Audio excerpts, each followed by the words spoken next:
There is this common understanding that evolution of an intelligent life is rare of rarity. मतलब हमारे जैसी intelligent life का naturally evolve होना एक बहुत ही ज्यादा रेयर इवेंट है, यानी इसके होने की संभावना बहुत ज्यादा कम है।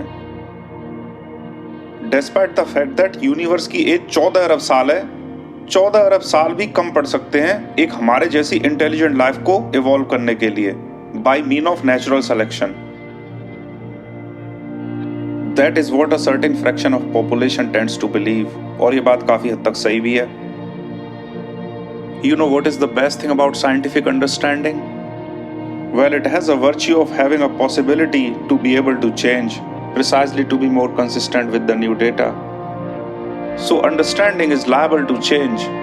एक scientific understanding को develop होने में 1 साल 2 साल ना लग के decades लग जाते हैं। In some cases it could be few centuries, even a complete millennia. Intelligent life को डिफाइन करने के लिए हम सिर्फ लेवल ऑफ सोफिस्टिकेशन की तरफ देख सकते हैं। We don't have to go so much into the detail, लेकिन इवोल्यूशन में सोफिस्टिकेशन बहुत ज्यादा है। फॉर एग्जांपल, अगर आप फूलों को देखते हैं तो उनमें एक बहुत अच्छा पैटर्न है। आप गैलेक्सीज को देखते हैं, उसमें भी पैटर्न है। एक रैंडमनेस के अंदर पैटर्न इमर्ज होके आता है। नेचर में हर चीज अबंडेंस में है, मतलब हर चीज बहुत ज्यादा है, इन्फिनिट। इसी वजह से किसी भी प्रोसेस में इन्फिनिट सेट ऑफ पॉसिबिलिटीज हमेशा संभव होती हैं। लेकिन उन इन्फिनिट पॉसिबिलिटीज के डिसऑर्डर में से कुछ ही पॉसिबिलिटीज हैं जो बहुत ज्यादा फेवरेट होती हैं। और कौन सी पॉसिबिलिटीज फेवरेट होनी है, ये डिटरमिन होता है फिजिकल सिलेक्शन और एंट्रोपी मैक्सिमाइजेशन से। और इसी वजह से नेचर में ज्यादातर चीजें आपको बहुत कॉम्प्लेक्स और बहुत ज्यादा सोफिस्टिकेटेड दिखेंगी, क्योंकि उन सबके इवॉल्व होने का जो प्रोसेस है वो सेम है। और ये डिटरमिन होता है ऑर्डर और डिसऑर्डर के बीच में बैलेंस से। सो अगेन, इनफिनिट पॉसिबिलिटीज जो कि एकदम डिसऑर्डर केओस जैसी होती हैं, उनमें से नेचर कुछ पॉसिबिलिटीज को फेवर करती है डिसऑर्डर में से ऑर्डर निकालने के लिए।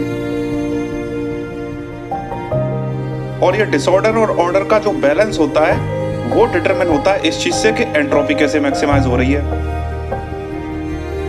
और ये balance depending on circumstances and depending on evolution change होता रहता है। और इस वजह से नेचर में काफी कॉम्प्लेक्स पैटर्न, काफी कॉम्प्लेक्स सिस्टम्स इमर्ज होते हैं।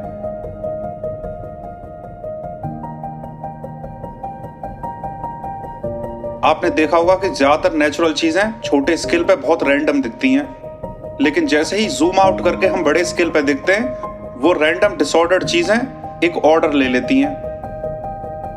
और इस ऑर्डर का बैलेंस नेचर ड्राइव करता है सर्वाइवेबिलिटी से, एडेप्टेशन से, और सबसे इंपॉर्टेंट एंट्रोपी मैक्सिमाइजेशन से। This is the fundamental governing force behind every natural process. This is precisely the reason why there is so much fine detailing that is being done to all the natural things we see. जितनी सारी हम natural चीजें देखते हैं, हर एक के ऊपर बहुत ज्यादा फाइन डिटेलिंग की हुई है, infinite amount of fine detailing, क्योंकि उनके इवॉल्व होने का प्रोसेस सेम है।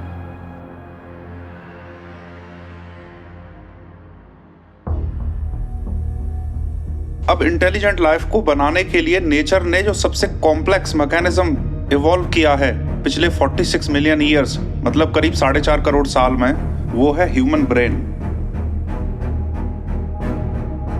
हमारे दिमाग में 1 सेकंड में 1 petabyte, which is 1 followed by 15 zeros, total इतनी न्यूरल एक्टिविटीज 1 सेकंड में होती हैं। हमारा ब्रेन टोटल 20 वॉट एनर्जी खाता है। 100 वॉट का एनर्जी बल्ब, उसका करीब 5वां हिस्सा। और इसके बावजूद भी ब्रेन की एफिशिएंसी इतनी ज्यादा है कि अगर ब्रेन के इक्विवेलेंट कंप्यूटेशन करने वाला कंप्यूटर बनाया जाए तो उस कंप्यूटर का साइज एक शहर की बराबर होगा। उस कंप्यूटर को ठंडा करने के लिए एक बड़ी रिवर जितने वाटर की एज अ कूलेंट जरूरत पड़ेगी। उस कंप्यूटर को चलाने के लिए एक न्यूक्लियर पावर जितना इलेक्ट्रिसिटी का रिक्वायरमेंट होगा। और ये सब करने के लिए हमारा दिमाग कितनी एनर्जी खा रहा है? मात्र 20 what. That is how efficient our brain is. और ये सब पॉसिबल क्यों है? क्योंकि हमारे ब्रेन में करीब 86 बिलियन न्यूरॉन्स होती हैं और वो न्यूरॉन्स आपस में सिनेप्सिस से कनेक्ट होती हैं। करीब 100 ट्रिलियन सिनेप्सिस हमारे ब्रेन में होते हैं। तो इन न्यूरॉन्स के माध्यम से हमारा ब्रेन सेंसरी डेटा को कलेक्ट करके लगातार डिसीजन मेकिंग कर रहा है और डिसीजन मेकिंग करने से एंट्रोपी रिड्यूस हो रही है। इस तरह से हमारा ब्रेन फंडामेंटल लेवल पे ऑर्डर और डिसऑर्डर में एक बैलेंस बनाने की कोशिश कर रहा है और during this process entropy maximize हो रही है। You know, there is a saying that our brain is an entropy generating machine.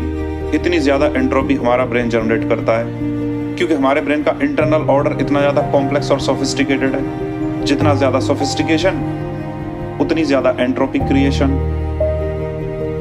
That is the fundamental law. तो इंटेलिजेंट लाइफ का इमर्ज होना एक नेचुरल डायरेक्शन है जो कि नेचर में हर जगह पे दिखता है। So one can make an argument that intelligent life का emerge होना at least natural perspective से बहुत ही ज़्यादा favored argument है। You know it is the most favored natural choice as far as we see around। और इसीलिए ये सवाल कि क्या यूनिवर्स में कहीं और इंटेलिजेंट लाइफ एग्जिस्ट करती है, एक तरह से ऐसे एज्यूम कर लेना है जैसे कि we are the pinnacle of this most favored natural process, which I think defies the question itself।